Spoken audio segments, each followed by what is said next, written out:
we tuli principal musomesa so mwino omukisa tulina ettendo nze sijja kusomesa leero ndisomesa olundi nja kujjanja kubateekateeka mu ngeri naye ngenda kubateekateeka tusobole okusomesa nga tuyidde kale bw'otunuulira program ey'emisomo egigendako giri ku beene era mugala kulaba ebyafaayo oba okubiwulira ne ku lutimbe luno nga bikulaga nti akaalo ka Buganda kaki era kaali kaani kati njagala abo baba basomesa okalage nti kaali ka Buganda era kakyali nga owuliriza omwenya mwanyina okusomesa omuntu atamwenya owulira bubi obanga byasomesa ebitajja kali gwe nsaba ne wobanga kibogere tekikusanyusiza seka buki kobe munzikiza ye Katonda akulaba nti bibawogere obikwata so yakubasaba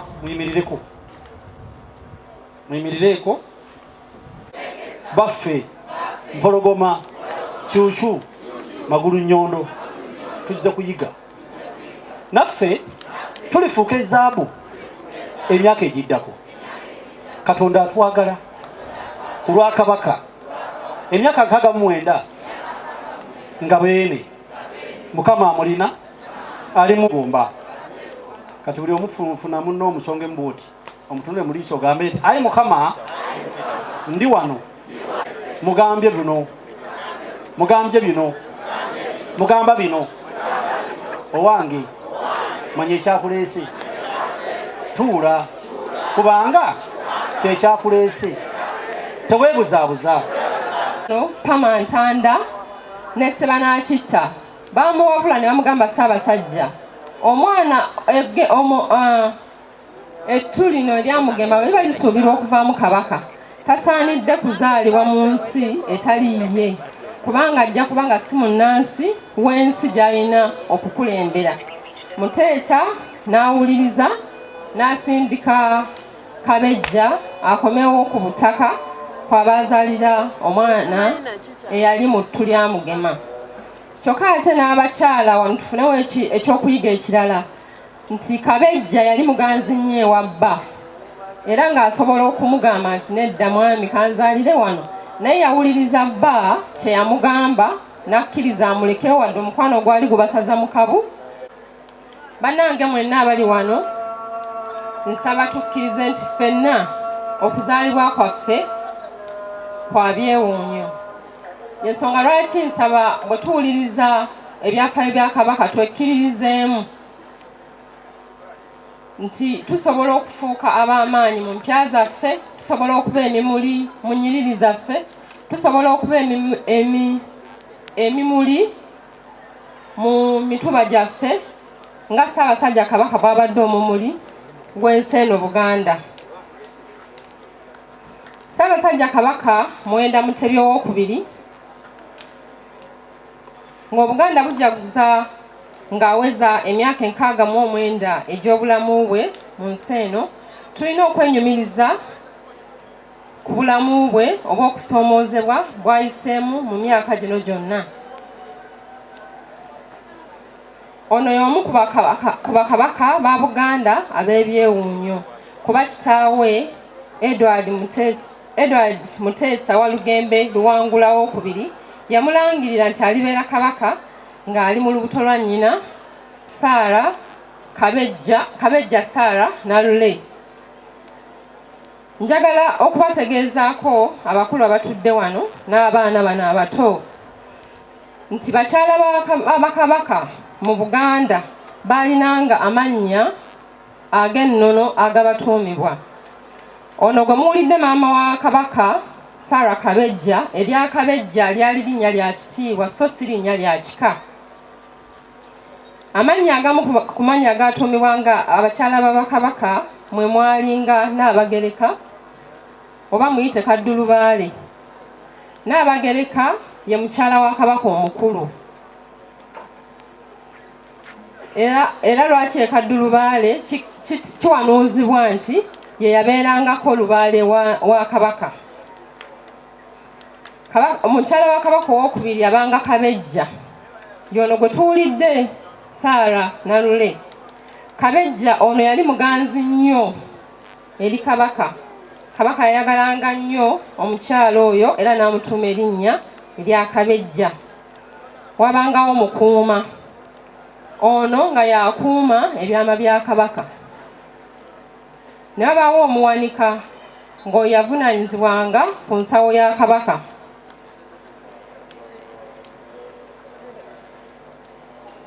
Ne wabaawo musubika ono yayinanga obuvunaanyizibwa okulaba nti olubiri lubaamu ekitangaala. Gamba nti ye yakuumanga amafuta ebiseera ebyo. Mu biseera bino ye yandibadde ng'avunaanyizibwa ku kusasula yaka. Ne wabaawo n'akasala.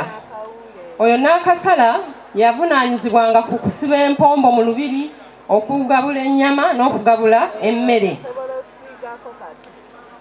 Awo mbadde mbabuulira ku mannya g'abakyala ba Kabaka, muleme kulowooza nti Kabejja lyali linnya lya kika.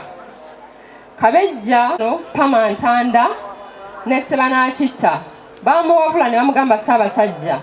Omwana ettu lino eryamugema bwe liba lisuubirwa okuvaamu Kabaka, tasaanidde kuzaalibwa mu nsi etaliiye, kubanga ajja kubanga si munnansi w'ensi gy'alina okukulembera.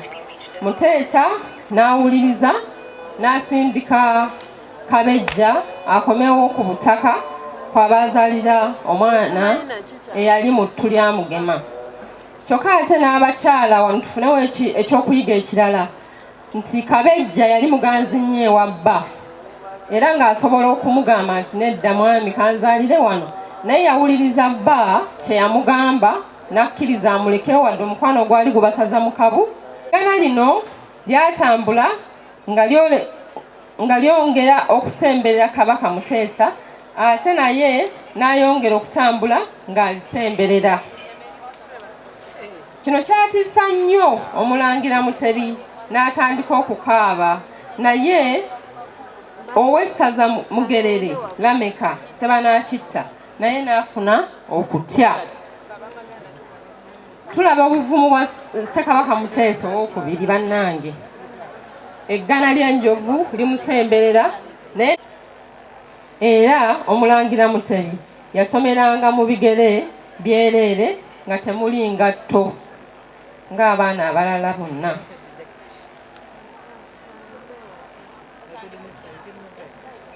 Awo ndabawo ekyokuyiga. Ssaabasajja Muteesa ebiseera ebyo teyayagala mwana we kwegulumiza ku balala, oba teyayagala kuyamba ku mwana we kweraba nti wanjawulo ku balala, kubanga abantu bano be yali alimu be bantu be yali agenda okukulembera.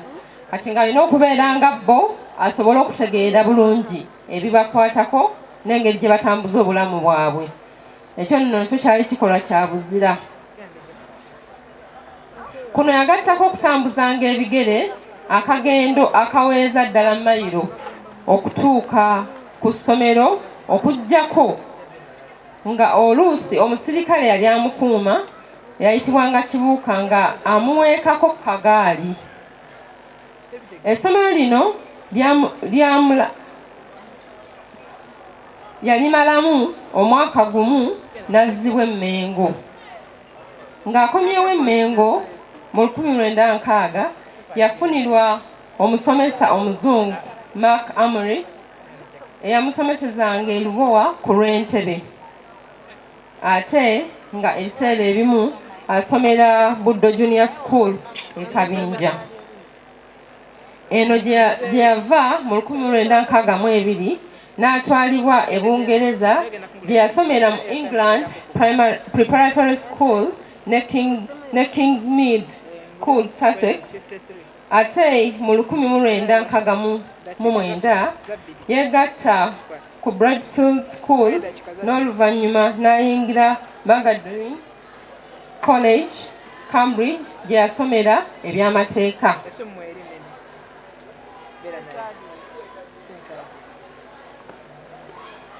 Mu 1962 Uganda yafuna obwetwaze nga Katonda w'omulamu bw'atasamirirwa. Milton Obote yafuuka eyali afuga ekibiina ky'ebyobufuzi ekya UPC yafuuka prime minister. Ate omwaka ogwo ogwaddirira Kabaka Muteesa II n'alondebwa okuba president wa Uganda eyasookera ddala. Biki ebiddirira? Wuliriza ekitundu ekiddako neeyanziza nnyo okumpuliriza wangaalayo Ssaabasajja.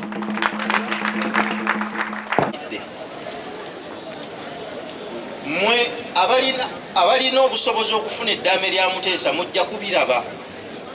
Yagamba mutunuuliranga nnyo ki omwana wange Mutebi. Munnabyabufuzi Jolejjo Kiwanuka ye yakwasibwa akabugo kubanga mukimanyi Buganda tebeerawo nga terinaaki kabaka. Ate omukolo okufuula kabaka gwegwo gw'okubikka ki akabugo. Munnabyabufuzi Jolejjo Kiwanuka mutabani we akyaliwo ye yakwasibwa akabugo n'akakukusa okutuuka e London kisobozesa omulangira Mutebi okutuukiriza akalombolombo k'okubikka ku njole ya kitaawe, ekitegeeza nti yali afuuse kabaka. Era kino kyamufuula kabaka asoose okubikka akabugo ng'ali bweru wa Buganda, era ne Katikkiro Mayanja Nkanji n'amulangirira nga kabaka wa Buganda ali mu buwaŋŋanguse. Ssaabasajja kabaka yafuuka kabaka ng'ali mu buwaŋŋanguse. Ekikolwa kino kyanyiiza nnyo gavumenti ya Milton Obote eyali eweze obwakabaka mu 1966 era n'ayisa ekiragiro nti singa Mutebi alinnya ekigere kye ku ttaka lya Uganda alina kukwatibwa. Mutebi asumikibwa nga Ssaabataka wa Buganda. Nga 25 Gatonnya 1971 Gatonnya ye January. Katonda akuuma Buganda ateebaka yagenda okulujjako eddiba nga Idi Amin eyali munywanyi w'Obote amwefuulidde n'awamba gavumenti. Kati olwo Obote naye n'abeera mu buwaŋŋanguse. Mu nnaku ntono nnyo ng'amaze okuwamba gavumenti, Amin yalangirira ng'enjole ya Ssekabaka Muteesa II bwe yali ey'okuzzibwa ku butaka eterekebwe mu bulombolombo obujjuvu nga kabaka wa Buganda. Ekyo nno kyasanyusa nnyo Abaganda. Nga 31 Mugulansigo enjole ya Ssekabaka Muteesa yazzibwa ku butaka n'eterekebwa mu masiro e Kasubi nga 4 Mugulansigo 1971. Awo eyali amaze okufuuka Ssaabataka Mutebi yaddamu okukola omukolo ogw'ennono ogw'okubikka akabugo, naye yagukolera bweru w'amasiro, era oluvannyuma lw'ekyo yatambulirawo n'agenda kubaka kabaka kubanga kabaka taziika. Olw'okuba omukolo gw'okubikka akabugo gutegeeza nti aba afuuse kabaka, n'olw'ensonga eyo okugumaliriza yalina okutambulirawo kubanga kabaka tatunula ku bagenze. Omukolo ogw'okusumika ng'asikira kitaawe ne gukulemberwa Mugema Disani Mayanja, omukulu w'ekika ky'Enkima, era n'amulinnyisa ku Namulondo Nansangwa, era n'asumikibwa okufuuka Ssaabataka akulembera ebika by'Abaganda. Idi Amin ng'ali ne Arap Moi eyakiikirira President Kenyatta wa Kenya, emikolo baagisanga wakati ne beewuunya nnyo okulaba Abaganda abaali baakamala okutereka Muteesa nga bakuba eŋŋoma n'okuzina amazina nga baaniriza kabaka waabwe omuggya. Kino nno Idi Amin yakirabanga Abaganda abaali bamusalidde akakodyo ak'okuyita mu kutereka enjole ya Muteesa okuzzaawo obwakabaka obwali buwereddwa, era kyamunyiiza nnyo. Mu bunnambiro olukiiko lw'amagye lwatuula oluyitibwa Defence Council ne luyisa ekiwandiiko nga kigamba nti wadde Abaganda baali bakkiriziddwa okukola emikolo gyonna n'obulombolombo ebikolebwa mu kutereka kabaka, naye obwakabaka bwali tebunnakkirizibwa kubeerawo. Kino kye kyaviirako Abaganda mu kiseera ekyo okukozesa ekya Ssaabataka akulira ebika bya Buganda kubanga kyali tekiwerebwanga. Abasinga baali bamanyi Ssaabaasajja kye kyawerebwa, naye ekya Ssaabataka kyali tekiwerebwanga. Baakola kino naye nga basekera mu myagaanya gyangalo kubanga emikolo gyonna egimussaako okufuuka kabaka wa Buganda baali bamaliriza okugituukiriza nga babuzaayo omukolo gumu okumutikkira ennaggalabi ku Nnamulondo ey'obutonde. Ekyo twali kikubidde mu ngalo kuba bajjajjaffe baali bagezi. Obanga yayita awo nange nzikirizibwa okwogera bino. Buganda yaliwo, Buganda weeri, Buganda ejja kubaawo. Ssaabataka ayingira Uganda mu kyama okubatizibwa. Oluvannyuma lw'okusumikibwa, Ssaabataka Ronald Kimera Muwenda Mutebi owookubiri yaddayo e Bungereza ku misomo. Nga 3 Muwakanya ye August, nga 3 Muwakanya 1971 yakomawo okuwummulako era n'ayanirizibwa mu ngeri ey'ekitiibwa ennyo eyatuusa ne Idi Amin okutandika okumwekengera. Nga 17 Muwakanya 1974 Namasole Saara Kabejja Nalule Kisosonkole yava mu bulamu bw'ensi mu ddwaliro lya St. Teresa e Wimbledon eky'omu Bungereza, era omulambo gwe ne gukomezebwawo okuterekebwa ku butaka. Ssaabataka Mutebi yeetaba mu kusaba mu kkanisa ku Lutikko e Namirembe, kyokka teyagenda kumuziika oba kumutereka olw'okuba yali amaze okufuuka kabaka nga bwe twakirabye. Guno gwe mulundi ogwakomererayo okujja mu Uganda ne yeekuumira e Bungereza olw'embeera z'ebyobufuzi ebyali bitandise okwonooneka. Mu 1979 Idi Amin naye yamaamulwa ku bukulembeze amagye ga UNLF ageegattirwamu ebibiina by'Abannayuganda eby'enjawulo, era oluvannyuma lw'okumaamula ku bukulembeze Profesa Yusuf Kironde Lule n'alayizibwa nga 13 Kafumuulampawu okutandika okukulembera Uganda. Kafumuulampawu ye April, mukitegedde mbaddiramu. Mu kalembereza akaaliwo nga Yusuf Lule ye President, Kabaka Mutebi yayingira Uganda mu kyama n'abatizibwa mu kkanisa, era omukolo guno gwakolebwa Reverend Canon Samuel Kasujja gw'Embuga Kibirige nga 9 Muzigo 1979, era olwamaliriza omukolo guno n'addayo e Bungereza. Mulaba nti emikolo gyonna emikulu mu bulamu bwe yakomangawo n'agikolera ku butaka, oluvannyuma n'addayo.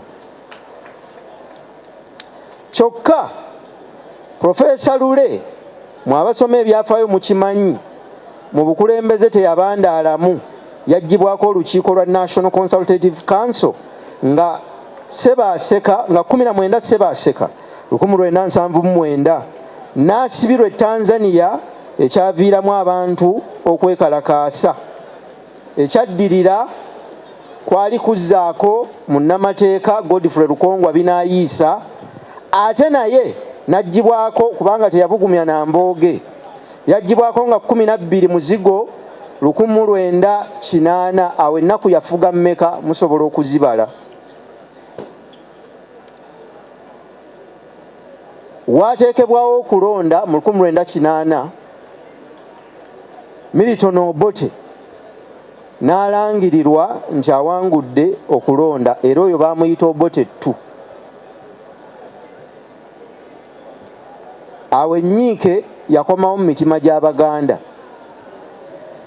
era mu kiseera ekyo obuwanguzi bwa Milton Obote bwaviirako eyali akulembera ekibiina ekya UPM mu biseera ebyo gwe baayitanga Yoweri Kaguta Museveni, eyali amuvuganyizza okutegeeza nti obululu bwali bukwatiddwamu era ye yali tasobola kufugwa mu biseera ebyo ne yeesogga ensiko.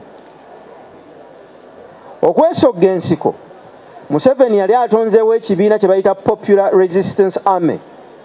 Kyokka bwe yeegattibwako Professor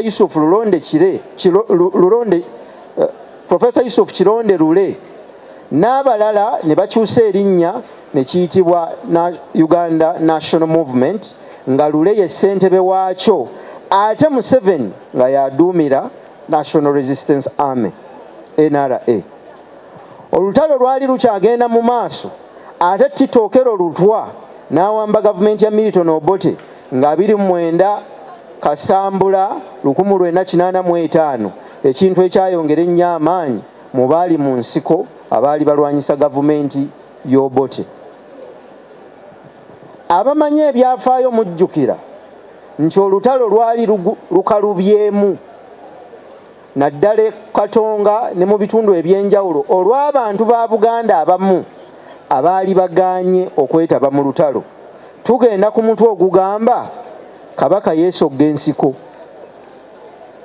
Nga bamaze okukitegeera nti abantu ba wano bawulira era bategeera era bakkiririza mu muntu ki Ssaabaasajja Kabaka Ronald Mwenda Mutebi II yasika ne Federo awamu n'ebintu byonna ebya Buganda ebyali byanyagibwa Milton Obote. Abataka bwe baava Entebbe baggukira Komamboga ewa Patrick Kiwanuka, Ssaabaasajja gye yali akubye olubiri kuba embiri zonna zaali zoonooneddwa Kawenkene Obote, era eyo gye baawoleza olutabaalo lwe baalimu nga basisinkanye President Museveni. Mmwe abajjukira mukimanyi nti olubiri lw'Emmengo bwe lwalumbwa abasajja baatwala n'ettayiro ezaali wansi bwe bujjo n'ebifaananyi byonna n'amaliriisa ne babiwangulamu. Mu kifo ky'okutereka ebyafaayo ebyo bijjukirwe baabiwangulamu okwongera okubisaanyaawo bisaanewo era bisaanirewo ddala. Ssaabaasajja abakana n'omulimu ogw'okuzzaawo obwakabaka bwe. Ebyo ebyali bisabiddwa President Museveni, Ssaabaasajja teyabirinda n'abakana n'omulimu ogw'okuzzaawo obwakabaka ng'atandikira ku kuteekawo olukiiko olwamanyibwa nga Ssaabataka Supreme Council. Era yaluggulawo nga 25 Ssebaaseka 1991 ku Sharing Hall Ensambya kubanga Bulange yali ekyali mu buwambe. Oweekitiibwa Charles Peter Mayiga Katikkiro wa Buganda leero yali muvubuka era yali muwandiisi w'olukiiko lwa Ssaabataka Supreme Council. Mukitegedde gye biva? Mukitegedde? Yali muwandiisi n'abakana n'omulimu ogw'okuzzaawo ebitongole byonna ebyaggyibwawo mu 1966 ng'Obote akubye olubiri lwa Ssekabaka Edward Frederick Walugembe. Ssaabaasajja Kabaka atikkirwa Engule ku Kasozi Naggalabi e Buddo. Olukiiko luno olwali lulondeddwa olwa Ssaabataka Supreme Council lwe lwatambuza obwakabaka nga lwetaba mu nteeseganya ezitaali zimu ne gavumenti ku nsonga za Buganda, era lwenyigira mu nteekateeka ezaatuusa gavumenti okukkiriza wabeerewo okutikkira Engule ku mikolo egy'obuwangwa n'eddiini e Buddo nga 31 Kasambula 1993. Amatikkira agaali gasembyeyo okubeera ku lusozi luno gaali gabaddewo emyaka 51 emabega nga Ssekabaka Edward Frederick Walugembe Luwangula Muteesa II atikkirwa. kale kino kyali kitegeeza nti abantu bangi nnyo mu Buganda n'ensi yonna baali tebalabangako ku mukolo ogufaanana ng'ogwo nga Kabaka atikkirwa. Ndowooza ekyo twali kikubidde mu ngalo. Omukolo guno ogwetabwako abagenyi ab'amaanyi okuva munda mu Uganda n'ebweru waayo gwalagibwa ku ntimbe za TV nnyingi mu nsi yonna, era abantu bangi ne beewuunya ebyobuwangwa bya Buganda ebikolebwa ku matikkira ebijjudde obugunjufu. Enkeera ku Sande, Ssaabasajja yasabira mu Ekereziya Lutikko e Lubaga okwebaza Katonda okumuyisa obulungi mu mikolo, ate nga 2 Muwakanya ye August n'aggulawo olukiiko olukulu olwa Buganda nga gwe mulundi ogusoose ku mulembe gwe era ogwasookera ddala okuggulirawo olukiiko mu Bulange Mmengo ng'emaze okuddizibwa Buganda, era omukolo guno ne President Museveni yaguliko. Ekyo kyali kubiddwa mu ngalo. Abazigu n'okutuusa kati abatakwatibwanga baayokya amasiro ga Ssekabaka e Kasubi Nabulagala ne gasaanawo, era enkeera Ssaabasajja Kabaka yagalambula ekyamutuusa n'okutenguka n'okutegunkana. Mumanyi kye bayita okutegunkana mu Luganda? Empologoma yatonnyeza ezziga ng'atuuse mu masiro ng'amaze okulaba nti ekyafaayo kyali kiyimiriddewo emyaka n'emyaka, kyali kimaze okuggibwawo embeera ey'ekiseera ekitono ddala. Bwe waateekebwawo ennongoosereza mu tteeka ly'ettaka mu mwaka gwa 2008, Ssaabasajja Kabaka Ronald Mwenda Mutebi II, olukiiko n'abantu ba Buganda beeyongera okukirwanako, beeyongera okuliwakanya, ekyaviirako gavumenti nga 18 Kasambula 2008 okukwata ssentebe w'akakiiko akasomesa ku bukyamu bw'ettaka lino, Mukyala Betty Nambooze Bakireke, eyali minisita w'amawulire era omwogezi w'Obwakabaka omutongole ebiseera ebyo Oweekitiibwa Charles Peter Mayiga n'omumyuka Oweekitiibwa Medard Lubega Sseggona ne baggalirwa era ne babungeesebwa mu makomera ag'enjawulo mu ggwanga, era oluvannyuma baateebwa. Baminisita bano baali basaale nnyo mu kwogerera etteeka ly'ettaka. Ki kye tuyiga? Eyali minisita ebiseera ebyo ye Mukuumaddamula kaakano, ekitegeeza obudde busobola okuziba naye bumala ne bukola ki? Ne bukya. Tewaliwo kintu kya lubeerera. Ffe gye tubeera tutera okwegamba, era nga ffenna abatudde wano olwaleero, emyaka 10 okuva kati ffenna abali wano tujja kuba bafu. Emyaka 10 okuva kati ffenna tujja kuba baki? Bafu. Ekitegeeza tulina obuvunaanyizibwa okukola bye tuteekwa okukola mu biseera bye tuteekwa okubikoleramu mu mwoyo gwennyini omutuufu. Mu abavubuka ba Nkoba za Mbogo, ffe we twabeerera mu Zambogo 25, 26, ndooza ne Zambogo we yeegattira ne tufuna ssentebe w'abassentebe mu ggwanga lyonna. Twabeeranga bangi. Ku ssaawa zino Bazambogo mwali badde mujjudde wano, naye bali luddawa? Awo tujja kunenya ssentebe Beeka Ssejjengo nga tumubuuza bassentebe b'amatendekero bali luddawa era bakiikiriddwa abantu bameka? Tulabye ekitundu kya Kabaka ng'Omulangira Ronald Mwenda Mutebi, ne tulaba ekitundu kya Kabaka nga Ssaabataka ng'amaze okubikka akabugo. Njagala tuyitemu mu bufunze ng'afuuse Ssaabasajja. Ekyatuleese wano kwe kuyita mu bulamu bwe okuva gy'avudde tutuuke we tuli, enkeera tugende okujaguza nga kye tujaguza tukimanyi. Tuyimiridde wano nga tukimanyi nti newankubadde yalangirirwa kitaawe nti aliba Kabaka, neera tekyajja buki buzzi. Ekyokubiri tukiyize nti newankubadde yalangirirwa era ng'ali yakola n'okwewaayo kwe kwonna